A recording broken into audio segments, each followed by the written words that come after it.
আসসালামু আলাইকুম, welcome back to my channel. আজকে আমি আপনাদের সাথে শেয়ার করব টমেটোর সস তৈরির রেসিপি।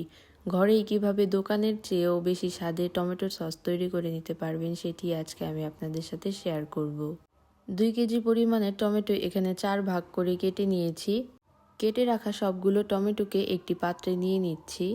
কয়েক কোয়া রসুন এবং কয়েক টুকরো আদা দিয়ে দিচ্ছি, 2টো এলাচ, একটি দারুচিনি দিয়ে দিচ্ছি, পরিমাণ মতো লবণ, কয়েকটি শুকনো মরিচ, একটি পেঁয়াজ 4 ভাগ করে কেটে নিয়েছি এবং 1 কাপ পানি দিয়ে সবগুলোকে ভালোভাবে মিশিয়ে একটি ঢাকনা দিয়ে ঢেকে দেব 15 মিনিট সময়ের জন্য।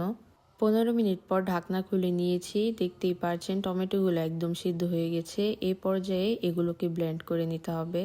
টমেটোগুলোকে ব্লেন্ড করে পেস্ট তৈরি করে নিয়েছি। এবার একটি স্ট্রেনারের সাহায্যে ছেঁকে নিচ্ছি। ছেঁকে নেওয়া কমপ্লিট। একটি প্যানে টমেটোর সম্পূর্ণ পিউরি দিয়ে দিচ্ছি। হাফ কাপ পরিমাণে চিনি, 1 চা চামচ পরিমাণে বিট লবণ, 1 চা চামচ পরিমাণে নর্মাল লবণ, হাফ কাপ পরিমাণে ভিনেগার দিয়ে সবগুলোকে ভালোভাবে মিশিয়ে নিচ্ছি। লবণ এবং চিনির পরিমাণ আপনারা আপনাদের পছন্দ মতো বুঝে দিয়ে দিবেন। সসগুলোকে ঘন করার জন্য হাফ কাপ পরিমাণ পানির সাথে 4 চা চামচ পরিমাণে কর্নফ্লাওয়ার মিশিয়ে এখানে ব্যবহার করেছি। এবার সবগুলোকে ভালোভাবে একটি স্প্যাচুলার সাহায্যে মিশিয়ে নিচ্ছি। কর্নফ্লাওয়ারের মিশ্রণটি অ্যাড করার পর 3 থেকে 4 মিনিট সময় জাল করে নিলেই তৈরি হয়ে যাবে টমেটোর সস। সসটিকে সংরক্ষণ করার জন্য একটি কাচের বোতল নিয়ে নিয়েছি। প্লাস্টিকের পানির বোতলেও এগুলোকে সংরক্ষণ করা যাবে 2 থেকে 2.5 মাস সময় পর্যন্ত।